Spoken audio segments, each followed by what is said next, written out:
사무엘상의 25장 보실 텐데요. 이제 지중해가 있고요. 이쪽에 사해가 이렇게 있거든요. 저 위쪽에 이제 갈릴리가 있겠죠. 근데 이제 여기 사해 가보셨습니까? 엄청 더워요. 여기 때 잘못 맞춰가게 되면은 뭐 할 수 없습니다. 근데 정말 여기에 생물이 살지 못한다라는 게 가보니까 이해가 되더라고요. 근데 요 사해의 요 서쪽 편에 요 가운데쯤에 여기에 뭐가 있냐면 여기에 엔게디라는 곳이 있어요. 엔게디 광야. 이 엔게디 광야에서 있었던 일을 우리가 지난주에 좀 나눴었어요. 엔게디 광야의 들염소 바위 근처 어떤 우리 안에 있는 동굴 이야기였는데 거기에서 이제 사울과 다윗이 만났죠. 사울이 용변을 보기 위해서 요 근처에 있는 동굴에 들어갔는데 하필 그 동굴 안쪽에 다윗 일행이 숨어 있었던 거예요. 그때 이제 다윗이 사울을 죽일 수 있었지만은 죽이지 않았죠. 이제 다윗에게 삶의 원칙이 있었습니다. 여호와께서 기름 부어 세우신 사람을 결코 해치지 않는다. 여호와께서 기름 부어 세우신 사람을 해치지 않는다. 이런 원칙이 있었어요. 그래서 이제 다윗의 사실 인간적인 마음은 사울을 죽이고 싶었을지도 몰라요. 왜냐면 사실 이때 사울이 죽는다면 다윗은 더 이상 그 광야에 힘든 생활 안 해도 되고, 혼자도 아니잖아요. 부하들도 있는데. 그러니까 아마 죽이고 싶은 마음이 있었을지도 모르겠어요. 그러니까 불쑥불쑥 올라오는 우리 인간적인 감정들 있잖아요. 그런데 그 감정이 다윗에게 없었다는 게 아니에요. 그게 없었다면 더 이상한 거예요. 근데 있었는데, 이 감정이라는 거, 이거보다 다윗은 그 위에다가 놓은 게 있어요. 이게 바로 하나님의 주권이라는 겁니다. 하나님의 주권. 나의 감정보다 더 우선시한 것이 하나님의 주권이에요. 하나님께서 세우셨으면 세우신 거고 폐하시더라도 하나님이 하시는 거지 내 감정이 폭발한다고 해서 그 존재를 내가 함부로 할 수는 없다는 거예요. 그러니까 우리의 감정은 사실 가짜 감정들도 많거든요. 어떤 때는 조금 슬퍼야 되는데 많이 슬프기도 하고 그런데 그런 사실과도 좀 다르고 자주 증폭이 되는 그런 감정, 그거보다 상당히 위태로운 감정보다 하나님의 주권, 변하지 않는 그것을 더 우선시했다는 거예요. 하나님께서 세우신 사람인데 내 눈에 악하게 보인다고 해서 내가 함부로 대해서 되겠는가? 나와 사울 왕의 관계는 하나님께서 판단하실 일이다. 이렇게 다윗이 생각을 한 거예요. 그러면서 다윗이 사울을 살려줬죠. 사울이 이제 동굴 밖으로 나가자 다윗이 쫓아나가면서 한마디는 한 거예요. 여호와께서 왕과 나 사이를 판단하셔서 내 억울함을 풀어주시기 바랍니다. 이랬어요. 또 왕이 누구를 쫓는 것입니까? 죽은 개나 벼룩을 쫓고 있는 거랑 지금 마찬가지입니다. 왜 이렇게 그 큰 권력으로 저같이 유약한 사람을 지금 쫓고 계십니까? 이렇게도 외쳤었어요. 그러니까 그런 말들을 보면 다윗이 사울을 살려 죽이는 했지만은 다윗의 마음이 그렇게 편한 상태는 아니었던 것 같아요. 그러니까 여러분이 오해하시면 안 되는 거예요. 지금 다윗이 그냥 마음이 아주 평정을 유지하면서 그러면서 내 원칙을 지켜야지. 이래가지고 이런 것들을 감정이 하나님의 주권을 놓을 때 그게 아무런 갈등도 없이 이루어진 거라고 생각하시면 안 돼요. 아주 큰 내적인 갈등 속에서도 그래 하나님의 주권이 우선이다 이렇게 판단을 한 것인 거죠. 예. 다윗의 감정이 사울을 모두 수용을 했기 때문에 그를 다 다윗이 넓은 마음으로 사울을 다 품어 안았기 때문에 사울을 놓아준 게 아니란 말이에요. 하나님의 주권을 자신의 감정 위에 놓았기 때문에 역사의 길이 남을 영적 승리를 그때 이룰 수가 있었던 거예요. 어쩌면 다윗은 사울이 용변을 보고 있을 때 처음에 칼을 높이 들었을지 몰라요. 이놈 이러면서 정말 얼마나 미웠겠어요. 자기를 계속 그렇게 괴롭히는 정도도 아니라 죽이려고 했으니까 칼을 이렇게 높이 들고는 그때 아마도 이를 꽉 물었을 거예요. 그 칼을 사울의 목에 댈 수도 있었을 거예요. 그렇지만은 다윗이 이를 꽉 물고 그저 사울이 벗어놓은 겉옷의 옷자락을 자르는데 멈췄습니다. 사울은 궁궐로 돌아갔고 이제 다윗과 그의 부하들은 엔게디 남쪽의 요새로 그렇게 올라갔습니다. 제가 오면서 한 100번은 얘기했거든요. 설교할 땐 조용히 해야 된다. 괜찮습니다. 그래요. 이게 왜냐면 저희 애가 그러면은 제가 잘 못하더라고요. 보통 때는 그런데 혹시라도 이제 힘들어하시는 분 있을까봐 잘 못하더라고요. 제가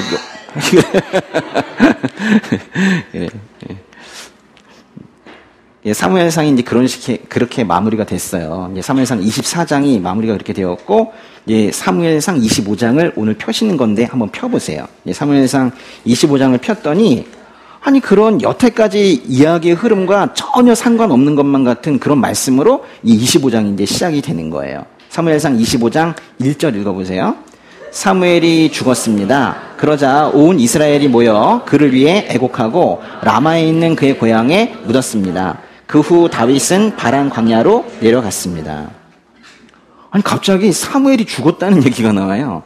이스라엘의 영적 지도자였던 사무엘이 죽자 온 이스라엘이 그의 집이 있는 라마에 모여서 사무엘의 죽음을 슬퍼했대요.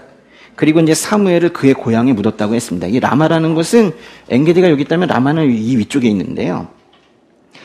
사무엘을 그의 고향에 묻었다 그랬는데 원문은 뭐라 그랬냐면 그의 집에 묻었다 그랬거든요. 집에 묻었다. 근데 당시에 이스라엘에서 집에다가 시신을 묻는 경우는 없었거든요. 그러니까 이건 단순히 그의 고향에 묻었다는 뜻인데 다른 그 번역에서는 그의 집에 묻었다라고 한 것들도 꽤 있는데 여기서 이제 그의 고향에 묻었다라고 제대로 해석을 해 놓은 겁니다. 1절에서 사무엘이 죽었다고 하고는 2절부터는 갑자기 또 다른 이야기, 나발과 아비가엘이라는 다른 인물들 이야기로 넘어가거든요. 사무엘의 죽음이 갑자기 이 틈새 왜 들어와 있을까요? 그것도 딱 한 절. 갑자기 사무엘이 죽었다는 얘기를 왜 하고 있는가? 그건 아마도요, 앞에 있는 사무엘상의 24장의 20절, 앞에 있는 24장 20절과 관련이 되어 있을 거예요. 한번 펴보실래요? 사무엘상 24장 20절은 자신을 죽이지 않고 이제 살려준 다윗에게 이제 사울이 고백하는 그런 내용입니다. 한번 읽어보실까요? 나는 내가 분명 왕이 될 것이고 이스라엘 왕국이 내 손에 세워지리라는 것을 알고 있다. 사울은 이렇게 다윗이 이스라엘 왕이 될 것이고 자신의 가문은 이것으로 끝이라고 고백을 하면서 참 고통스러웠을 거예요. 사울도 자기도 아는 거죠. 자기는 점점 이제 쓰러져 가고 있고 자기는 점점점 작아져 가고 있는 그런 모습을 자기도 보는 거예요. 자기가 어떤 사회에서 점점 입지가 좁아지고 있는 그거를 갖다가 이제 스스로 느끼고 있을 때 그 느낌이 어떨까요? 이렇게 이제 사울마저도 다윗이 왕으로 세워져야 되고 자신은 오히려 패해져야 된다라고 인정을 하고 있는 거예요. 그러니까 성경은 이때쯤에 얘기합니다. 사무엘 이제 할 일을 다 했다 그래요. 사울은 패해져야 되는데 사울이 패해진 걸 스스로 인정하니까 사무엘에게 이제 할 일을 다 했다고 표현해요. 사울을 왕으로 세우고 또 그 다음에 다윗을 왕으로 세우는 게 끝이 아니라 사울에게서 왕권을 뺏는 것까지, 즉 왕권 폐위자, 킹 브레이커 하는 것까지가 사무엘이 할 일이었던 거예요. 근데 이제 사울마저도 그 사실을 스스로 인정하는 고백을 하자 다 됐다면서 그것을 표현하기를 사무엘이 죽었습니다 라고 표현을 하고 있는 거예요. 근데 사무엘이 할 일은 없어요. 다 끝난 겁니다. 그런데요, 사무엘이 사실 두 사람 다 기름 부었잖아요. 사울에게도 기름을 붓고 다윗에게도 기름을 붓고 그랬는데 지금 이 시점에서 그냥 사무엘이 죽어버리게 되면 이 사울과 다윗을 혹시라도 누군가 화해를 시킨다면 그건 사무엘만 할 수 있을 것 같은데 그냥 여기서 이렇게 죽게 된다면 사울과 다윗은 영영 화해를 못하고 그냥 끝날 것만 같아요. 그렇죠? 실제로 그렇게 되죠. 그리고 이제 1절은요. 그 끝에 보시면 다윗이 어디론가 갔다고 하면서 끝이 납니다. 다윗이 어디로 갔는지 그거 다시 읽어볼까요? 그 후 보세요. 그 후 다윗은 바란 광야로 내려갔습니다. 그랬어요. 바람 광야로 내려갔습니다. 이건 좀 너무 크게 돼 있어서 잘 안 보이는데요. 이제 지중해가 있고 여기에 사해가 있고 저 위쪽에 이제 갈릴리가 있잖아요. 네, 그러면은 이 아래쪽에 이제 지형이 이렇게 되어 있는데 여기 바로 이제 시내반도라는 겁니다. 시나이 반도. 근데 이 시내반도의 여기 맨 밑에를 시내 광야라고 불러요. 그리고 여기를 중간쯤을 한 바람 광야라고 부르고 그 조금 더 위쪽을 신광야라고 부르고 이 유대 지역에 있는 광야를 유대 광야라고 부르거든요. 지금 제가 조금 이렇게 그려서 그렇지 사실 상당히 먼 거리입니다. 엔게디가 있는 쪽은 그 엔게디 또 뭐 라마 있는 쪽은 다 이쪽인데요. 유대 광야 이쪽이거든요. 지금 다윗은 이쪽에 있었는데 거기에서 이 바란 광야까지 여기까지 내려갔다는 거예요. 뭐 우리나라보다 훨씬 더 크긴 하지만 그냥 느낌상 저기 뭐 신의주나 의주나 이쪽에서 부산까지 갔다 뭐 이런 뜻이거든요. 그러니까 엄청 긴 거리를 가게 된 거예요. 근데 갑자기 이 얘기가 왜 나왔을까요? 좀 멀리까지 갑자기 갔다는 건 좀 이상하잖아요. 분명 이제 사무엘의 장례식에 이제 참여를 했을 테고 그게 끝나고 나서 바로 저 먼 여행을 떠난 거예요. 그 2절에 시작하는 동네 이름이 있습니다. 2절에 시작하는 동네 이름은 뭐예요? 마온이죠. 마온은요, 요 엔게디에서 이제 서쪽으로 가면 요쯤에 이제 마온이 있거든요. 여기 마온이라고 여기가 있고, 그 바로 위에 이제 갈멜이라는 곳이 있는데, 여기까지 갔다면 뭐 이해가 되겠어요. 그렇죠? 여기 뭐 근처니까 뭐 여기서 라마에서 장례식을 하고 뭐 엔게디 옆에 있는 마온 이쪽으로 갔다면 이해가 되겠는데 지금 여기다 그리지도 못하겠는 저 밑에 있는 바란 광야까지 갔다는 건 좀 이상하지 않습니까? 그래서 어떤 사람들은 잘못 쓴 거다. 마온으로 갔다는 건데 바란 광야로 갔다고 잘못 쓴 거다라고 하는데 성경이 그렇게 잘못 쓸 리가 없습니다. 다윗은 이제 성경 말씀 그대로 바란 광야로 내려갔어요. 왜 이렇게까지 멀리 갔을까요? 이 사무엘이라는 사람, 이스라엘의 영적 지도자로 이제 활동을 했었는데, 이 사무엘이 죽기 전과 죽은 후에 이스라엘은 많이 달랐습니다. 하나님께서 마치 하나님의 손발처럼 쓰시던 어떤 영적 지도자가 한 사람이 죽었다는 것은 그 민족에게 큰 영향을 주게 돼요. 이스라엘의 킹메이커이자 영적 지도자였던 사무엘이 죽은 다음에 다윗은 하나님과 소통할 수 있는 그 통로 중에 하나가 사라졌다라고 생각한 것 같아요. 뭐 다른 방식으로도 하나님께서 말씀을 하시겠지만은 그래도 가장 직접적인 통로였던 이 사무엘이라는 예언자, 이 예언자가 사라진 것에 대해서 아주 큰 충격을 받은 것 같아요. 그리고 이제 다윗에게 사실 사무엘이라는 사람은 그런 의미보다도 더 큰 의미가 있거든요. 사실 자신의 머리에 기름을 부어서 이스라엘 왕이 되도록 그렇게 한 사람이거든요. 그런데요, 보세요. 지금 사무엘이 죽은 이 시점에 다윗은 왕이 됐어요, 안 됐어요? 아직은 왕이 안 됐잖아요.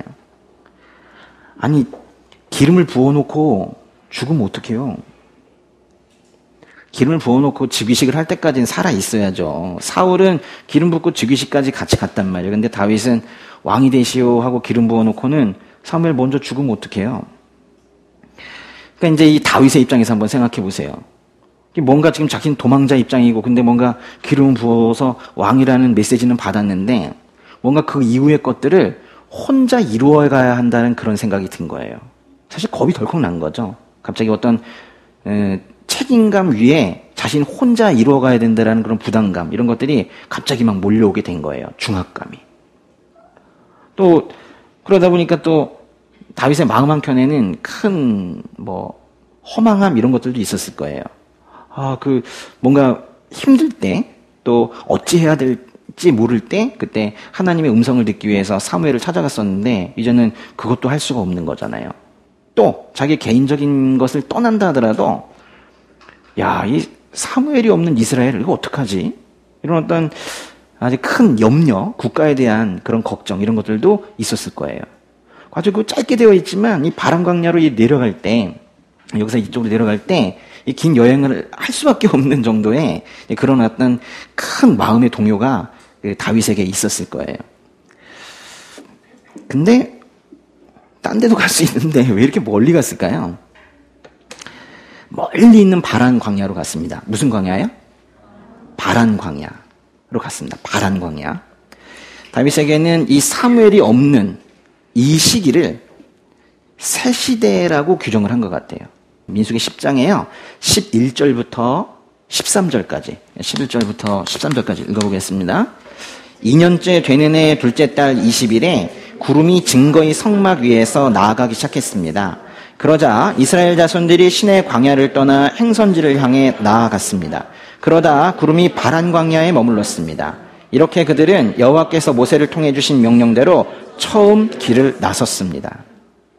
시내산에서 거기서 율법 다 받았어요. 하나님의 백성인 것이 너무나도 확정적으로 누가 보기에도 하나님의 백성이라는 것이 티가 나게끔 그렇게 표시가 되었어요.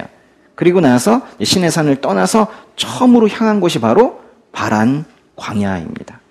여기 계속 가면 어디로 나올까요? 쭉 가면 약속의 땅, 가나안 땅, 하나님께서 주신 땅은 여기거든요. 이쪽으로 가게 될 거예요. 그러니까 너무 아래쪽에서 머물고 있는 거예요. 여기는 하나님께서 원하시는 땅이 아닌데 여기서 한 1년 정도 지나서 익숙해질 즈음에 하나님의 구름이 움직이기 시작한 거예요.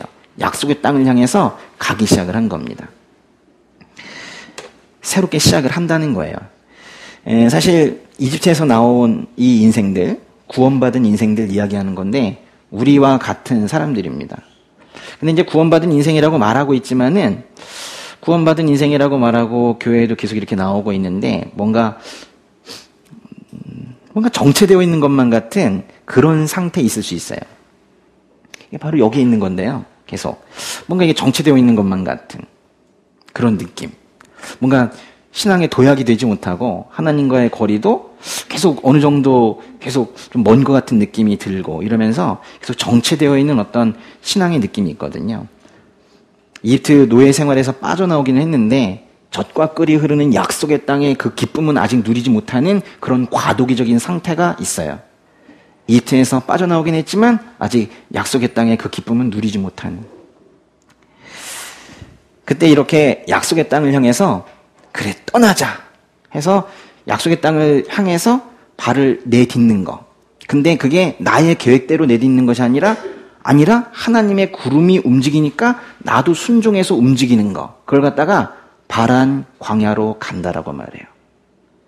하나님의 구름을 따라서 다시 이동이 시작이 되는 겁니다. 각 지파의 깃발이 올라가고 나팔이 크게 울려 퍼지고 붕 하면서 출발을 하게 되는 거예요. 그때 누군가가 외친 거예요. 바란 광야로 가자. 네, 새로운 시대가 시작이 되었다는 거예요. 이제 머물지 말고 정체되어 있지 말고 이제 한번 다시 도약을 해보자. 그런데 저 위에 있던 다윗이 그의 부하들에게 이렇게 말한 거예요. 바란 광야로 가자. 이렇게 말을 했을 때 그 다윗의 부하들은 다 알고 있었어요. 아, 새로운 시대가 시작되고 있구나 라는 표시였었어요. 여기 계신 모든 형제님들, 자매님들 혹시라도 이렇게 여기는 아주 그 신앙의 상징적인 곳입니다. 하나님께서 율법을 주신. 그렇지만 여기가 목적지가 아니에요. 저기까지 가야 되고 기쁨의 또 약속의 땅까지 가야 되는데 그러려면 일단은 여기 바란 광야를 지나야 돼요. 한 발을 내딛어야 가게 되는 거예요. 바란 광야로 가시기 바랍니다. 그러니까 새 날이 시작이 돼야 돼요. 그게 각자 그 신앙 여정에서 좀 다를 수 있겠지만은 계속 정체 상태에 있으면 안 돼요. 이제 언젠가는 한 발을 내딛어야 돼요. 그래서 신앙의 돌파가 일어나는 그런 시점이 있어야 돼요. 그런데 그 신앙의 돌파는 언제 생기냐면 관찰을 잘하고 있어야 돼요. 하나님의 구름이 움직일 때 가는 거거든요. 그러니까 내가 나 요즘 너무 막 이렇게 다운돼 있는 것 같아. 이래가지고 내가 뭘 하면 이 신앙의 정체기에서 일어날 수 있을까? 이렇게 되는 것이 아니라 그 하나님의 뜻이 무엇인지를 따라가려고 촉수를 곤두세우고 있으면 그때 일어나게 되는 거예요.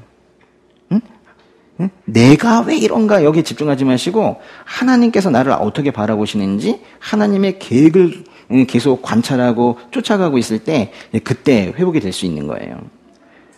하나님의 인도하심을 따라 그렇게 바란 광야로 가시기 바랍니다. 그렇게 25장 1절에서 사무엘과 다윗에 관한 아주 짧고 굵은 설명을 마치고 2절부터 새로운 등장인물들이 소개가 되는데요. 2절, 3절 읽어볼게요. 마온에 어떤 사람이 있었는데 갈멜에 기반을 두고 있는 굉장한 부자였습니다. 그에게는 1000마리의 염소와 3000마리의 양들이 있었는데 마침 갈멜에서 털을 깎고 있었습니다. 그의 이름은 나발이었고 그 아내의 이름은 아비가일이었습니다. 그 여자는 지혜롭고 아름다운 여인이었지만 갈렙 족속인 그 남편이 인색하며 하는 일이 악하기 짝이 없었습니다. 그 마온 출신인 나발이라는 사람과 그의 아내 누구예요? 아비가일의 이야기이네요. 예. 그 엔게디에서 이쪽으로 계속 가면 마온이 나온다고 그랬어요. 그 바로 이쪽에 갈멜이 있고. 근데 지금 소개되고 있는 나발과 아비가일은 이 마온 사람인 것 같아요. 그런데 지금 사업을 하는 거, 아주 거대한 목축업을 하고 있는데 그 기반을 두고 있는 것은 바로 위쪽에 있는 갈멜입니다. 갈멜. 그러니까 뭐 마온 사람이라고 해도 되고 갈멜 사람이라고 해도 되고 그렇습니다. 근데 여러분 갈멜이라는 게 저 위쪽에 따로 있어요. 저 위쪽에 갈멜산이라는 곳이 따로 있기도 합니다. 그 열왕기에 보면은 엘리야가 850명의 그 우상숭배자들과 대결하는 뭐 그런 장면이 있는 곳은 저 위에는 갈멜산이고 이 갈멜은 다른 곳입니다. 예. 그 나발을 소개할 때 참 재밌는 건요. 그 2절에 보시면 나발의 이름을 먼저 소개하질 않아요. 우선 그가 굉장한 부자라고 소개합니다. 그리고 그에게 그래서 1000마리의 염소와 3000마리의 양들이 있다는 사실부터 먼저 소개를 하고 있어요. 아니 말씀의 순서 자체가 그가 가진 재산을 먼저 소개해요. 그리고 나서 그 사람 이름은 이거다 이렇게 표현을 해요. 이 나발은요 그의 인격보다 그가 가진 재물이 더 크다고 말하는 거예요. 인격의 크긴 요만한데 재물의 크기가 이만하다는 거예요. 그래서 더 큰 것부터 소개하고 있는 거예요. 그러니까 요즘식으로 말하면 이런 거예요. 그 사람 그 사람 경기도 사람이야. 근데 강남에 경기도 사람인데 강남에 30층짜리 빌딩을 가지고 있대. 그 사람 이름이 뭐더라? 그 사람 이름은 뭐뭐래. 이렇게 얘기하는 거예요. 빌딩이 여러분의 정체성을 규정하도록 살지 마세요. 예? 제가 예전에 저희 회사의 직원한테 꿈이 뭐냐 그랬더니 건물주라고 그래요. 건물주. 너무 가슴이 아팠는데요. 똑같이 30층짜리 빌딩이 있다고 하더라도 그 사람 이름은 누구누구다. 이렇게 시작을 해야죠. 그 사람 이름은 누구누구다. 그 다음에 나올 말은 그 사람은 헌신적인 사람이다. 응? 그가 가진 재물을 선교와 전도에 힘을 쏘아 붓더라. 그리고 뭐 강남에 보니까 그래서 하나님께서 잘 쓰라고 주셨는지 뭐 높은 빌딩도 하나 있다고 하더라. 이 정도의 소개가 좋은 거 아니겠습니까? 그런 차원에서 보면 이 나발에 대한 소개와 완전히 반대로 소개되는 성경 인물이 한 명이 있어요. 바로 욥입니다. 욥기로 한번 가보세요. 욥도 부자인데요. 소개되는 순서를 보세요. 이름이 제일 먼저 소개가 되고 하나님을 경외하는 사람이라고 소개가 되고 그 다음에 가족과 재산이 그 다음에 소개가 되거든요. 욥기에 1장 1절부터 3절까지 읽어보겠습니다. 우스 땅에 욥이라는 사람이 살고 있었습니다. 이 사람은 흠이 없고 정직할 뿐 아니라 하나님을 경외하며 악을 멀리하는 사람이었습니다. 그는 아들 7과 딸 3을 두었습니다. 또한 그는 양 7,000마리, 낙타 3,000마리, 소 500쌍, 암나귀 500마리 외에 종도 많이 있었습니다. 욥은 동방에서 가장 큰 사람이었습니다. 어쩜 이렇게 완전히 반대로 적어놨나요? 그렇죠? 성경은 태도가 참 확실해요. 사탄이 욥을 쳤어요. 사탄이 쳐서 극심한 고난을 겪었지만 그 고난 허락하신 주님께 입술로 죄짓지 않겠다고 했던 이 욥은 결국 나중에 보면 살아계신 창조주 하나님을 만나게 됩니다. 대면하죠. 그런데 물질을 섬겨서 하나님과 하나님의 종을 멸시했던 이 나발이라는 사람은 나중에 어떻게 되든가요? 읽어보신 분들. 죽죠? 어떻게 죽냐면 하나님이 치셔서 죽음을 맞이하는 걸 우리가 보게 될 거예요. 어떤 물질을 소유해서 그것으로 규정되는 사람이 아니라 오히려 버리고 또 버려서 다 버리고 나니까 결국 이 한 몸만 남아서 아버지 하나님 드릴 것이 없어서 이 인생 전체를 드립니다. 이렇게 고백하는 헌신된 사람 누구누구 이렇게 소개되는 형제 자매님들 되시기 바랍니다. 그러니까 우리의 소개가 그렇게 이루어져야 되는 거예요. 헌신된 자로. 무엇을 가진 것이 아니라 다 드리고 더 드릴 게 없어서 인생 전체를 드리는 헌신된 자야지 뭘 가진 자가 아니라 다 드린 자로 소개되기를 바란다는 거예요. 2절 끝에 보시면은 그는 마침 갈멜에서 털을 깎고 있었다 그랬는데 양털 깎고 있는 거겠죠. 이 갈멜이라는 이 지역은요. 이 지역은 여기는 어느 다른 지역보다도 사울 왕, 이 사울의 통치 영역이라는 게 아주 강력하게 느껴지는 그런 곳이에요. 어디 뭐 이렇게 도시 같은 데 들어가다 보면 그 고속도로 이렇게 통과하고 도시 입구에 큰 탑이 세워져 있고 뭐 이런 거 있잖아요. 직지의 고장 청주, 뭐, 응? 사과의 고장 청송군, 뭐 이런 거 있잖아요.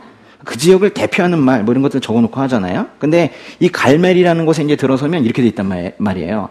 아말렉 진멸 기념비, 사울 왕 만세, 뭐 이런 게 서 있단 말이에요. 아말렉 공격을 해가지고 사울이 크게 이긴 적이 있었죠. 근데 진멸하지 않아가지고 하나님으로부터 버림받은 그때에도 자기를 위해서 기념비를 세운 적이 있었어요. 잠깐 보고 올까요? 사무엘상 15장 12절 읽어볼까요? 사무엘이 아침 일찍 일어나 사울을 찾아갔더니 백성 가운데 누군가가 사울 왕은 갈멜에 가셨습니다. 갈멜에서 자신을 위해 기념비를 세우고 거기서 떠나 길갈로 내려가셨습니다. 하고 말을 전해 주었습니다. 지금 그 사울의 냄새가 물씬 풍기는 사울의 기념비가 엄청 높이 솟아있는 그 갈멜에서 큰 사업을 하고 있는 나발 이야기를 하고 있는 거예요. 뭔가 지금 사울과 나발이 이렇게 은밀하게 좀 연결이 되고 있는 거예요. 이 즈음에 다윗도 이제 그 긴 여행을 마치고 저 바란 광야로부터 돌아와서 한 이 마온쯤에 이쯤에 머물고 있었어요. 그 3절에 보면요. 마온 사람, 그러나 갈멜에서 큰 농장을 하고 있는 이 사람의 이름은 나발입니다. 나발. 히브리에서 나발이라는 이름은 어리석은 사람, 무례한 사람, 바보 뭐 이런 뜻이에요. 근데요. 이게 본명은 아닐 것 같아요.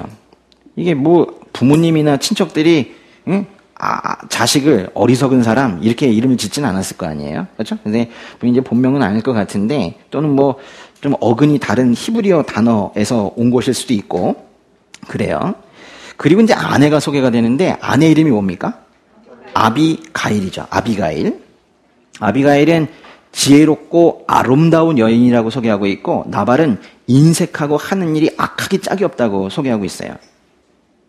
너무 다르죠? 그럼 왜 결혼했을까요? 아니 이렇게 인색하고 하는 일이 악하기 짝이 없는데 왜 결혼했을까요? 자기들끼리는 좋아하세요? 반대끼리 끌린다고. 근데 이게 성향이 좀 이렇게 뭐 소극적, 적극적 뭐 이거랑 이건 지금 선하고 악한 문제잖아요.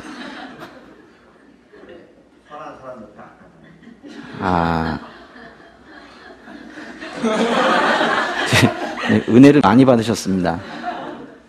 사실 결혼해봐야 알죠.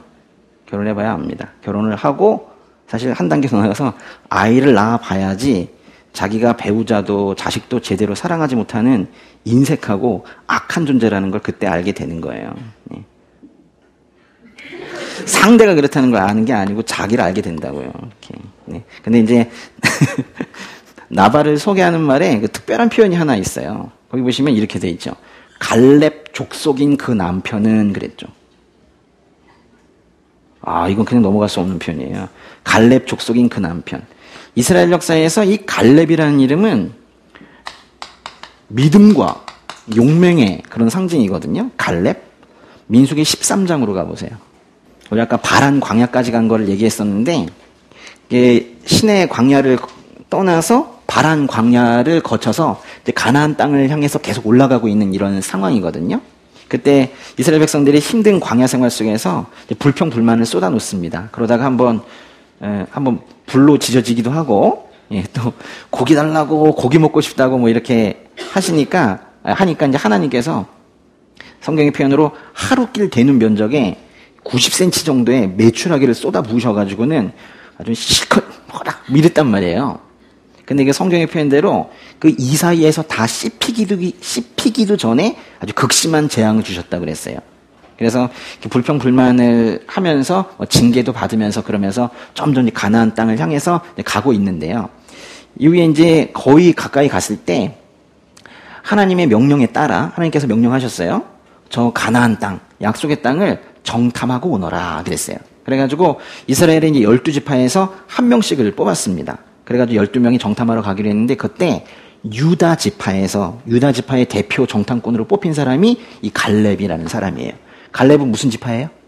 유다 지파의 대표가 갈렙이에요. 근데 12명이 다 가서 이제 몰래 가서 봤겠죠. 이제 보고 내려왔어요. 와가지고 뭐라고 보고를 했냐면요. 그 민수기 13장에 28절 읽어보세요. 28절. 그런데 거기 사는 사람들은 힘이 세고 그 성들은 튼튼한 데다 엄청나게 큽니다. 게다가 거기서 아낙 자손들을 보았습니다. 못 간다는 거예요. 그러면서 마치 가나안 땅은 갈 수가 없는 땅인 것 같은 그런 분위기가 만들어지니까 백성들이 두려움에 떨면서 웅성거리고 뭐 그래요. 그랬더니 유다 지파 대표로 정탐에 참여했던 이 갈렙이 앞으로 나서서 말을 합니다. 30절 읽어보세요. 그때 갈렙이 모세 앞에서 백성들을 진정시키면서 말했습니다. 우리가 올라가 그 땅을 점령하는 것이 좋겠습니다. 우리는 분명히 할 수 있습니다. 그랬더니 다른 사람들이 반대를 하는 거예요. 그 다음에 31절부터 33절까지 보세요. 그러나 그와 함께 올라갔던 사람들이 말했습니다. 우리가 그 사람들에게 올라가서는 안 됩니다. 그들은 우리보다 훨씬 더 강합니다. 그러고는 그들이 이스라엘 백성들에게 자신들이 살펴보고 온 땅에 관해 좋지 못한 이야기를 했습니다. 우리가 살펴보고 온 그 땅은 거기 사는 사람들을 잡아먹는 땅입니다. 우리가 거기서 본 사람들은 모두 신장이 컸습니다. 우리가 거기서 네피림, 곧 네피림에게서 나온 아낙 자손들을 보았습니다. 우리 눈에도 우리가 메뚜기처럼 보였으니 그들 눈에도 마찬가지였을 것입니다. 하나님이 주신 땅이라고 하는데 그걸 갖다가 사람들을 잡아먹는 땅이라고 얘기하고 뭐 이러고 있어요. 네피림의 후손 아낙 자손들은 거인족입니다. 골리앗처럼 키가 월등히 큰 그런 사람들이 한 동네에 다 모여 있었다는 거예요. 그러니까 그 사람들을 보고 이 정탐꾼들이 완전히 겁을 먹은 거죠. 그러자 그 얘기를 들은 이스라엘 사람들이 그날 밤에 우리는 이제 죽었구나 하면서 목소리를 높여 큰 소리로 울었대요. 그러면서 뭐라 그랬냐면 새로운 지도자를 뽑아가지고 이집트로 다시 돌아가자 그랬어요. 그러자 여호수아와 갈렙 이 두 사람이 둘 다 정탐꾼이었는데요. 앞으로 나섰습니다. 14장으로 가보세요. 14장에 민수기 14장에 6절부터 9절까지 한번 읽어보세요. 그 땅을 살펴보고 온 눈의 아들 여호수아와 여분네 아들 갈렙이 자기 옷을 찢으며 온 이스라엘 회중에게 말했습니다. 우리가 살펴보고 온 그 땅은 아주 좋은 곳입니다. 여호와께서 우리를 기뻐하신다면 우리를 그 땅 곧 젖과 끓이 흐르는 땅으로 이끄시고 그 땅을 우리에게 주실 것입니다. 제발 여호와께 반역하지 마십시오. 그 땅 사람들을 두려워하지 마십시오. 그들은 우리의 밥입니다. 그들의 보호자는 그들을 떠났고 여호와는 우리와 함께 계십니다. 그들을 두려워하지 마십시오. 이게 구절이 이게 아주 유명하게 밥신학인데 밥신학. 그 상대를 밥으로 보는 거예요. 그들은 우리의 밥입니다. 이렇게 표현하고 있잖아요. 그러자 거기 모인 사람들이 감동을 해서 이 연설이 감동되잖아요. 그래가지고 그럼 우리가 가나안 땅으로 갑시다 했으면 얼마나 좋았겠어요. 그런데 그 10절을 보세요. 뭐라 그랬어요? 그러자 온 회중은 그들을 돌로 치려고 했습니다. 그때 여호와의 영광이 회막에 있는 온 이스라엘 백성들에게 나타났습니다. 그러고는 이제 하나님도 이제 답답하시죠. 하나님께서 여기 정탐 왜 보내셨겠어요? 뭐 정탐해보고 아니면 가지 마라 이게 아니었거든요. 얼마나 좋은 땅인지 가서 보고 대비를 해서 이제 실제 너희들이 할 수 있는 것들이 무엇인지 준비하라 뭐 이런 거였거든요. 하나님께서 좀 답답하셔가지고 이제 말씀을 시작을 하시는데 꽤 긴 말씀을 하세요. 근데 그 말씀 중에서 눈여겨볼 말씀이 뭐냐면 민수기 14장의 22절입니다. 22절부터 24절까지 한번 읽어볼게요. 내 영광과 내가 이집트와 광야에서 보인 표적을 보고도 내게 불순종하고 나를 10번이나 시험한 사람들 가운데는 어느 하나도 내가 그 조상들에게 맹세한 땅을 볼 사람이 없을 것이다. 나를 업신여긴 사람은 어느 누구도 그 땅을 못 볼 것이다. 그러나 내 종 갈렙은 다른 마음가짐을 갖고 나를 온전히 따랐으니 그가 가보았던 그 땅으로 내가 그를 들여보내고 그 자손들이 그 땅을 상속하게 할 것이다. 하나님께서 주시겠다고 약속한 땅에 대해서 나쁜 이야기를 퍼뜨린 사람들은 결국 재앙을 받아서 다 죽었어요. 오직 2명만 살아남았습니다. 여호수아와 갈렙만 살아남았어요. 하나님께서 뜻하신 부분들을 이렇게 자기 사람의 생각으로 판단하는 것에 대해서 이렇게 징계가 내려진 거예요. 이렇게 여호수아와 더불어서 이 갈렙이라는 사람은 이 가나안 땅을 정복하러 기꺼이 싸우려 가자고 그렇게 강력하게 주장을 했고 실제로 가나안 전쟁 때 또 용맹을 떨쳤던 그런 사람입니다. 말하자면 갈렙하면 용기 있는 사람, 하나님을 잘 믿는 사람, 믿음과 용맹의 상징이었단 말이에요. 그런데 그의 후손이 나발이라는 거예요. 뭔 뜻이에요? 다시 사무엘상 25장으로 돌아와 보세요. 그러니까 나발은 아주 훌륭한 가문 출신이었던 거예요. 그러니까 아비가일도 겉으로 보면 뭐 훌륭한 가문에 시집을 온 거네요. 그런데 나발은 그 선조들의 명성에 합당한 그런 삶을 살지 못했다는 거예요. 그거를 이 사무엘상이 꼭 말하고 싶었던 거예요. 갈렙 족속인데 왜 이러냐는 거예요, 이 사람은. 그래서 이런 말은 좀 그렇지만 이 나발을 여기다 갈렙의 후손이라고 써놓은 거는 나발이 가문의 영광이 아니라 가문의 수치였다. 이렇게 지금 말하고 있는 거예요. 반면에 아내 아비가일은 모든 것이 나발과 대조가 됩니다. 지혜롭고 아름다웠대요. 여기서 이제 아름다웠다는 그 히브리어 원어는 야페라는 단어 쓰거든요. 야페. 예. 누구 이제 칭찬하실 때 야페 하구나. 응? 그죠? 이렇게 얘기하면 외모가 참 아름답다. 뭐 이런 뜻이에요. 잘생겼다. 응? 핸섬 뭐 이런 뜻이에요. 예, 야페. 이 단어가 사무엘상에 3번 나옵니다. 매우 아껴 쓰고 있는 표현이에요. 뭐 그냥 좋다라는 정도가 아니라 딱 아주 아름답다. 참 그 얼굴이 참 예쁘다. 뭐 이럴 때 이제 쓰는 거거든요. 하나는 지금 보시는 그 25장 3절에 아비가일에게 아름답다, 야페 이렇게 이제 쏙 쓰고 있고, 이제 나머지 2개는 사무엘상 16장이랑 17장에 하나씩이 나와요. 잠깐 가서 보고 올게요. 16장에 12절 보세요. 이건 다윗 이야기거든요. 읽어볼까요? 그래서 이새는 사람을 보내 막내 아들을 데려왔습니다. 그는 발그레한 살결에 눈이 반짝했으며 얼굴이 아름다웠습니다. 근데 그 아름다웠습니다. 그게 바로 야페 그래요. 또 하나 17장으로 가보시면 17장의 42절인데요.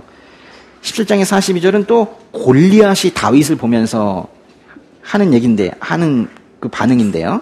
읽어볼까요? 그는 다윗을 물끄러미 쳐다보고는 그가 볼이 불그스레하고 잘생긴 어린아이인 것을 보고 우습게 여겼습니다. 거기 잘생겼다는 게 바로 야페예요. 그러니까 야페라는 단어 겨우 3번 나오는데 이거 상당히 아껴 쓰는 단어예요. 근데 그게 앞에 2개가 다 다윗에게 쓰고 있는 말입니다.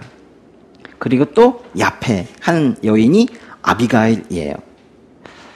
야페한 다윗과 아비가일, 마치 그 연예계의 아주 톱스타 2명 뭐 이런 느낌이에요. 두 사람 잘 되면 좋겠네요. 네? 네? 결국 결혼하죠. 네. 제가 보기에는 그 성경의 그 많은 단어 중에서도 일부러 이 야페라는 단어를 다윗과 아비가일에게만 일부러 쓴 거는 두 사람을 지금 어떻게든 연결시켜 주려고 지금 하고 있는 것 같아요. 왜냐면요, 아까 그 사무엘상 16장에 그 야페라는 단어가 나온 부분 봤지만은, 거기에 나온 그 정황이 뭐냐면, 하나님께서는 사람의 마음의 중심을 보신다. 겉모습을 보지 않으신다. 그거 말씀하신 그 직후에 나온 말씀이어가지고, 사실 외모가 아름답다는 말이 다윗에게 쓰이기에는 정황상 다소 부적절한 그런 느낌이 있었거든요. 일부러 그걸 넣은 거예요. 그리고 다시 사무엘상 25장으로 돌아오시면은, 사무엘상 25장에서도 아비가일의 그 아름답다라는 표현을 거기 쓰고 있지만, 야페 하고 있지만, 여기서 이 말 한 번만 쓰고 있지, 사실 아비가일의 어떤 외모가 예쁘다라는 거는 사무엘상 25장에 전혀 핵심이 되지 않아요. 이건 전혀 중요한 요소가 아닙니다. 그냥 그거를 다윗과 아비가일에게 양쪽에 쓰고 싶었던 것 같아요. 오히려 아비가일에 대한 묘사가 2가지인데요. 하나는 아름답다고 그랬고, 하나는 뭐라고 그랬어요? 지혜롭다고 그랬죠. 사무엘상 25장은 오로지 아비가일의 이 지혜로움, 여기에 집중을 하고 있는 거거든요. 개역개정에서는 지혜롭다 하지 않고 총명하다고 그랬고, 새번역이라는 번역에서는 이해심이 많다 이렇게 표현을 했는데, 우리말 성경의 번역이 이 말씀의 취지에 가장 잘 맞는 것 같아요. 지혜롭다 그랬어요. 25장은 아비가일의 지혜가 다윗에게 어떤 영향을 주는지를 관찰을 하면서 그렇게 읽어보시면 재밌어요. 참 흥미로운 것은요, 사무엘이 죽었다는 얘기로 25장이 시작이 됐잖아요. 그런데 그렇게 1절이 사무엘이 죽었다라고 시작을 했는데, 다음 절 3절에 아비가일이라는 이 여인이 등장을 한다는 거예요. 사무엘이 죽고 아비가일이 지금 등장을 했습니다. 나중에 이제 보시면 사무엘 하에 가면은 이 나단이라는 예언자 있어요. 나단이라는 예언자.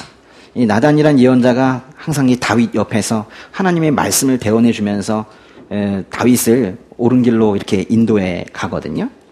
여태까지 사무엘이 그런 역할을 했었어요. 그러다 이제 한참 후에 나단이 나온단 말이에요. 그래서 사무엘 예언자가 이끌다가 나단 예언자가 하나님의 뜻에 따라 다윗을 이끌 때까지 이 공백 기간이 있는 거예요. 이 공백기를 하나님께서 아주 다양한 방식으로 채워가시면서 다윗에게 하나님의 음성을 들려주실 텐데, 그 중에 한 명이 바로 아비가일이라는 이 여인인 거예요. 사무엘 같은 어떤 그런 영적 지도자가 만약에 여러분을 이끌고 있다가 사라졌다 하더라도 걱정하지 마시라는 거예요. 걱정하지 마시라는 거예요.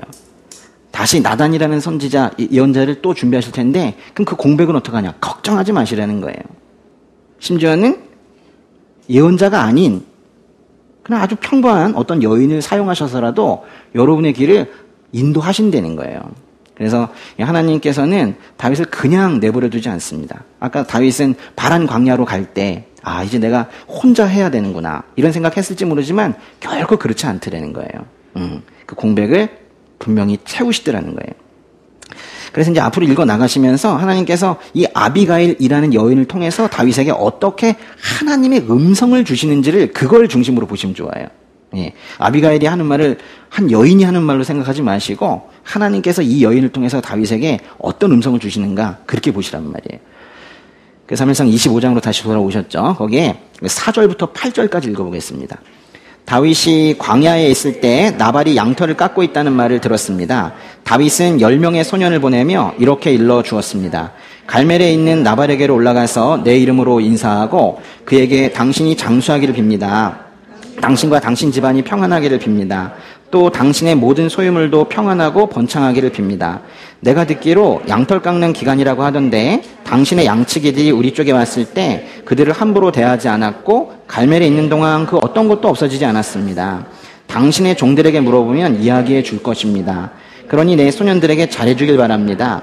우리가 이 좋은 날에 왔으니 당신의 종들과 당신의 아들 같은 다윗에게 손에 닿는 대로 챙겨주시기 바랍니다. 라고 말해라. 그랬어요. 그러니까 다윗이 나발에게 자기 사람들을 보내면서 아예 가서 말할 거를 멘트를 아예 적어준 거예요. 요지는 뭐예요? 나발이 가지고 있는 그 큰 목장을 다윗의 부하들이 그동안에 잘 지켜줬으니까 뭔가 이게 사례를 좀 하라 뭐 이런 얘기거든요. 7절에 보면은 지금이 무슨 기간이냐면 양털 깎는 기간이래요. 양털 깎는 기간은 그때 이제 양들을 다 모아가지고 양털을 깎다 보면은 이때 이제 나발이라는 사람이 얼마나 많은 양을 가지고 있었는지가 아주 눈에 확연히 드러나는 그런 때예요. 그러니까 그가 얼마나 부자인지가 딱 드러나는 때입니다. 그러면서 이제 사람들이 거기 일하는 사람들은 정말 바빠지겠죠. 양털 깎아야 되니까. 또 그만큼 이제 풍성한 수확이 이루어질 때이기 때문에 이때가 또 축제 기간이기도 해요. 오늘 추수감사주일인데 오늘 이런 분위기 비슷한 거예요. 그래서 이제 8절에 보면은 우리가 이 좋은 날에 왔으니 라고 이제 말하라는 거예요. 예. 근데 이제 한편으로는 이제 이 나발이 정말 큰 부자였고 그 해에 또 수확이 많다라는 게 티가 나는 그런 때이니까 그 공격하는 사람도 있지 않을까요? 어떤 약탈자들이 공격을 할 가능성이 가장 높은 기간이기도 한 때가 바로 이때인 거예요. 그래서 여태까지도 그 지역에서 나발의 그 양치기들을 자발적으로 보호해주고 있었던 이 다윗이 나발에게 일종의 이제 보호 비용을 청구하러 소년들을 보낸 거예요. 지역의 건달들이 그 지역 상가들에게 수금을 하듯이 비슷한데 꼭 그렇게 말하고 싶진 않고 좀 정중하긴 했으니까요. 소년들에게 나발을 존중하는 자세로 공손하게 말하라고 그렇게 지시하면서 보냈어요. 다윗이 몇 명의 소년을 보냈나요? 10명을 보냈죠. 10명이 가서 먹을 걸 챙겨오면 얼마나 챙겨올 수 있겠어요. 사실 먹어야 될 사람이 600명이거든요. 다윗의 사람들이 600명이니까. 그러니까 뭐 나발이 큰맘 먹고 챙겨주고 10명이 힘껏 챙겨온다고 하더라도 600명이 먹기에는 턱없이 부족할 거예요. 그러니까 다윗의 입장에서는 그렇게 뭐 많이 보낸 건 아니라고 생각할지 모르지만 그거는 다윗의 입장인 거죠. 여러분이 나발의 입장에서 한번 생각을 해보세요. 갑자기 10명이 와가지고 자신의 양치기를 뭐 보호해달라고 나발을 한 번도 요청한 적도 없는데 10명이 와가지고 그것도 8절에 보세요. 어떻게 챙겨달래요?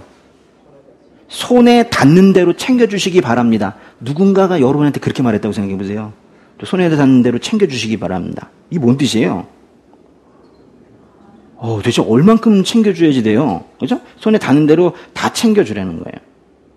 다윗이 나발의 양치기들을 보호해준 거는 사실이에요. 나중에 보면 그 나발의 양치기들이 그렇게 증언을 하거든요.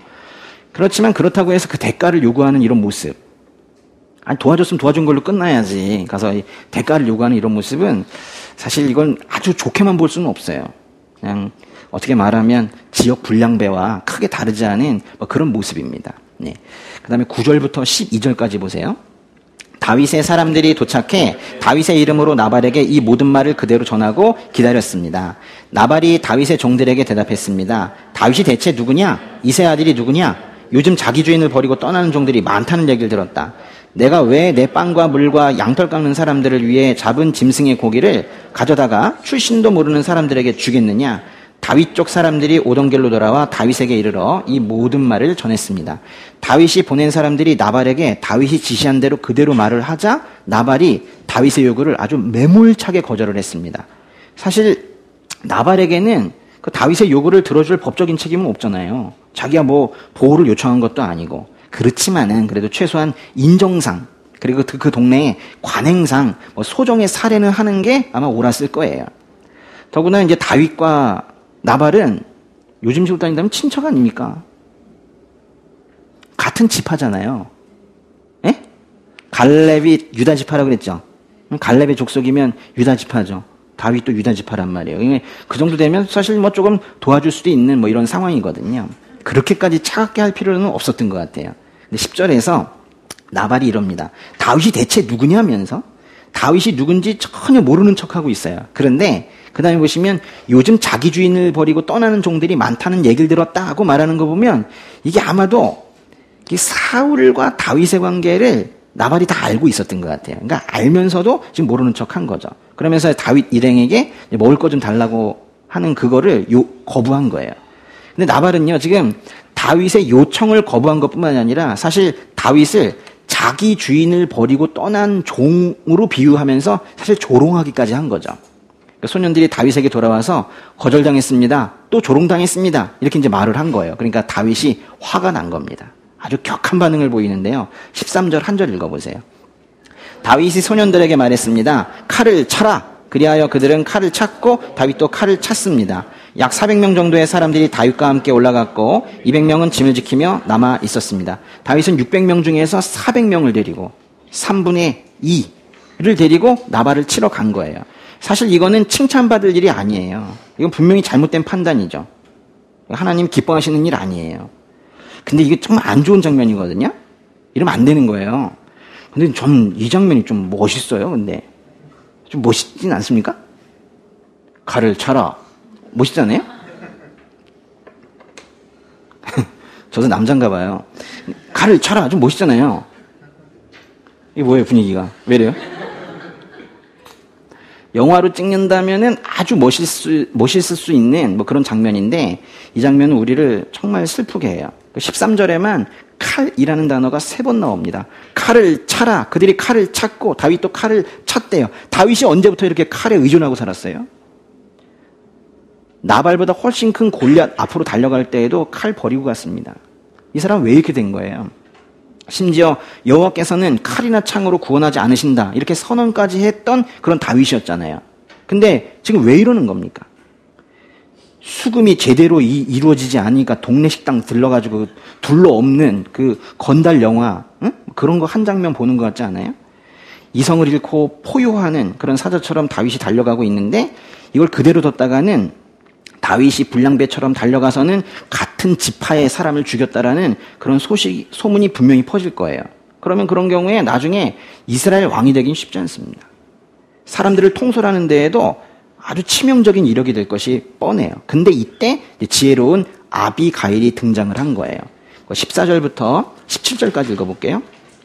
나발의 종들 가운데 하나가 나발의 아내 아비가일에게 말했습니다. 다윗이 광야에서 사람들을 보내 우리 주인님께 인사를 전했습니다. 그러나 주인님께서는 그들에게 욕설을 퍼부으셨습니다. 하지만 저희가 들판에 나가 그들과 함께 있는 동안 그 사람들은 저희에게 무척 잘해주어서 저희가 해를 입거나 무엇 하나라도 잃어버린 일이 없었습니다. 오히려 그들은 저희가 그들 가까이에서 양을 치는 동안 밤낮으로 성벽처럼 저희를 지켜주었습니다. 그러니 어떻게 해야 할지 마님께서 빨리 생각하셔야 합니다. 다윗은 주인님과 온 집안을 치러 올 것입니다. 주인님은 하도 성미가 불같아서 아무도 말을 못 붙입니다. 다윗이 나발을 치러 가고 있을 때 나발의 종들 가운데 한 명이 아비가일에게 이날 있었던 일을 모두 말하고 있네요. 근데 이 종은 나발을 원래도 좀 싫어했던 것 같지 않아요? 그 표현이 상당히 지금 아주 쌓였던 게 있는 것 같아요. 다윗은 밤낮으로 우리를 성벽처럼 지켜줬는데 그런 다윗의 어떤 정중한 요구를 우리 주인이 거절했다는 거예요. 심지어 욕설을 퍼부었다고 표현하잖아요. 그리고는 나발은 성미가 불같아서 아무 말도 못 붙이니까 마님이라도 가셔서 다윗을 말려야 하지 않겠습니까? 이렇게 이제 간청을 하고 있는 거예요. 그러자 아비가일이 급히 서둘렀습니다. 18절부터 22절. 아비가일은 급히 서둘렀습니다. 그녀는 빵 200덩이, 포도주 2부대, 손질한 양 5마리, 볶음국식 5세야, 건포도 100송이, 무화과 200개를 가져다가 나귀에 실었습니다. 그러고는 종들에게 말했습니다. 곧장 가라. 내가 따라가겠다. 그러나 그녀는 자기 남편 나발에게는 말하지 않았습니다. 아비가일이 나귀를 타고 산골짜기로 내려가는데 마침 그를 향해 내려오던 다윗과 그의 부하들을 만나게 됐습니다. 다윗은 내려오면서 이미 이렇게 다짐했습니다. 내가 그동안 광야에서 그의 재산을 지켜 하나도 잃지 않게 하려고 그렇게도 애를 썼건만 그게 다 소용없는 일이었다. 그는 선을 악으로 갚았다. 내가 만약 아침까지 그에게 속한 모든 남자 가운데 하나라도 살려둔다면 하나님께서 다윗에게 심한 벌을 내리고 또 내리셔도 좋다. 아이고, 화가 단단히 났습니다. 잘못하다가는 나발 한 사람이 아니라 온 집안이 지금 몰살당할 위기인 거예요. 그러니까 아비가일이 어떻게 다급하지 않겠어요. 아비가일이 급히 서둘러서 먹을 것들을 나귀에 실려 보내고 자신이 뒤따라 갔습니다. 그러나 남편에게는 이 사실을 말하지 않았대요. 사실 이게 그 당시 관행으로는 합당하지 않은 그런 일이었습니다. 그렇게 이제 아비가일이 길을 떠났고 다윗은 나발 이놈 가만두지 않겠다 이러면서 화가 나서 가고 있는데 둘 다 산골짜기 양쪽에서 내려왔대요. 그래서 내려와서 지대가 낮은 지역에서 두 사람이 만났대요. 이게 뭔가 지대가 내려왔다라는 것만 가지고도 좀 마음에 좀 평안이 좀 오더라고요. 뭔가 화가 좀 누그러뜨려지는 것 같아요. 23절, 24절 보세요. 아비가일은 다윗을 보고 재빨리 나귀에서 내려와 다윗 앞에서 얼굴을 땅에 대고 절했습니다. 그는 다윗의 발 아래에서 말했습니다. 네, 주여, 저만을 탓해 주십시오. 이 종이 말 한마디 하겠사오니 이 종이 하는 말을 들어 주십시오. 아비가일은 다윗에게 절하고 다윗을 자신의 주, 즉 주인이라고 말하고 자신을 여종, 종이라고 칭하면서 자기 말 좀 들어달라고 간청을 합니다. 다윗이 지금 화가 머리끝까지 나 있어서 지금 나발의 집안을 지금 다 죽이겠다고 흥분해 있었는데 어떤 여인이 나타나서 갑자기 저만을 탓해 주십시오 하면서 다 자기 탓이라고 하는 거예요. 다윗이 좀 머쓱해졌을 것 같지 않아요? 근데 이게 재밌는 게 있어요. 이 아비가일의 입장에서 이 장면을 한번 생각해 보세요. 아비가일의 입장에서 저쪽에서 몇 명이 지금 오고 있어요? 400명이 오고 있죠. 그래서 이쪽에서는 선물을 먼저 보내서 마음을 누그러뜨리고, 왜냐면 먼저 사람이 갔을 때 화가 나서 치면 어떡해. 그러니까 선물을 먼저 보여준 거예요. 보여주고 용서를 구하는 그 사람이 뒤를 따라갑니다.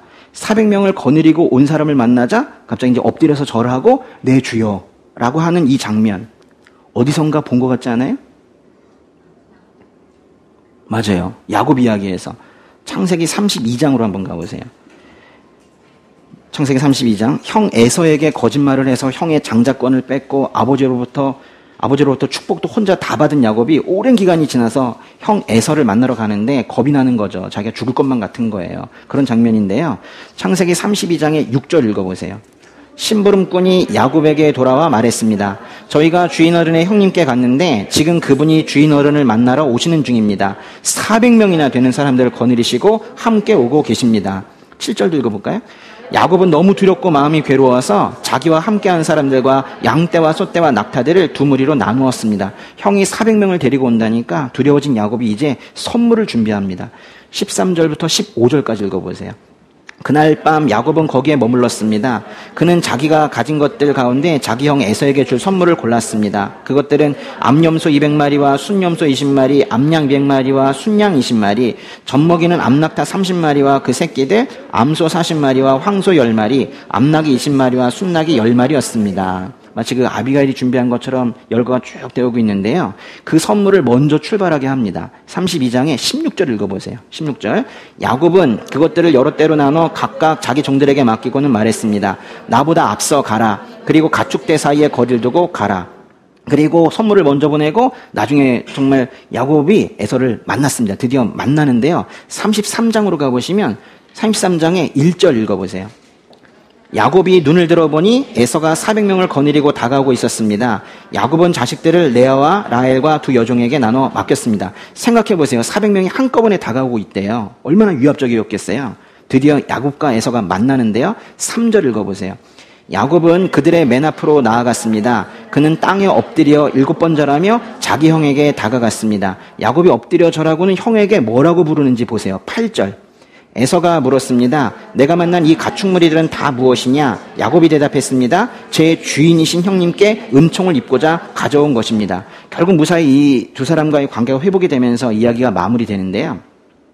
야곱이 에서를 만나러 가는 장면과 아비가일이 다윗을 만나러 가는 장면이 참 비슷해요. 저는 이것이 우연이 아닐 거라고 생각해요. 왜 이렇게 비슷할까요? 400명이 오고 선물을 먼저 보내고 만나자 엎드려 절하고 주인이시여 이렇게 말하고, 이 두 개가 딱히 어떤 영적인 의미로 연결되어 있다기보다는 아마도요, 아비가일은 이 야곱의 이야기, 자기 선조 이야기잖아요. 선조들 이야기를 잘 들어서 알고 있었을 거예요. 그 야곱의 행동이 좋았든 그렇지 못했든 그런 식으로 그런 상황에서 위기를 헤쳐나가는구나 하는 걸 갖다가 들어서 알고 있었던 거예요. 야곱과 에서의 이야기를 잘 알고 있었다고요. 야곱이 어떻게 400명의 무리 앞에서 그들의 화를 누그러뜨리면서 위기를 극복했는지 들었을 텐데 급한 상황이 되니까 딱 그 얘기가 떠오른 거예요. 그 이야기대로 해야겠다고 마음먹지 않았다 하더라도 급히 하다 보니까 머릿속에 저장되어 있던 그 이야기대로 자기도 모르게 행동하게 된 거예요. 그러니까 우리는요, 이 머릿속에 스토리가 들어있거든요. 단어들만 들어있는 게 아니라 어떤 한 단락에 어떤 스토리들이 들어있어요. 그러니까 우리 머릿속에 어떤 스토리들이 저장되어 있는지가 매우 중요해요. 어떤 스토리가 들어있느냐에 따라서 그것에 따라서 세상을 살아가는 모습이 많이 달라져요. 그냥 행동하면 그 스토리대로 행동하게 되는 거예요. 야곱의 이야기가 들어있다면 가장 비슷한 상황이 되었을 때 자기도 모르게 야곱처럼 행동을 하겠고, 다윗의 이야기가 들어있다면 그런 유사 정황 속에서 다윗처럼 행동을 하게 될 거예요. 예수님의 이야기가 들어있다면 가장 비슷한 상황에서 예수님처럼 행동하겠죠. 자신을 정말 괴롭히고 있는 어떤 사람을 보면서 아버지 저들을 용서해 주세요. 저들이 무엇을 하고 있는지 알지 못합니다. 이렇게 말씀하셨던 예수님의 스토리가 우리 머릿속에 저장이 되어 있다면 그렇게 우리가 행동을 하게 되지 않겠습니까? 그래서 우리가 예수님 이야기를 많이 읽고 예수 스토리가 우리 머릿속에 많이 저장되어 있어야 되는 거예요. 예수 스토리가 많이 저장되어 있는 사람은, 단락단락이 딱 저장되어 있는 사람은 조금씩 예수식으로 살아가게 되는 거예요. 조금 쉬었다가 하겠습니다.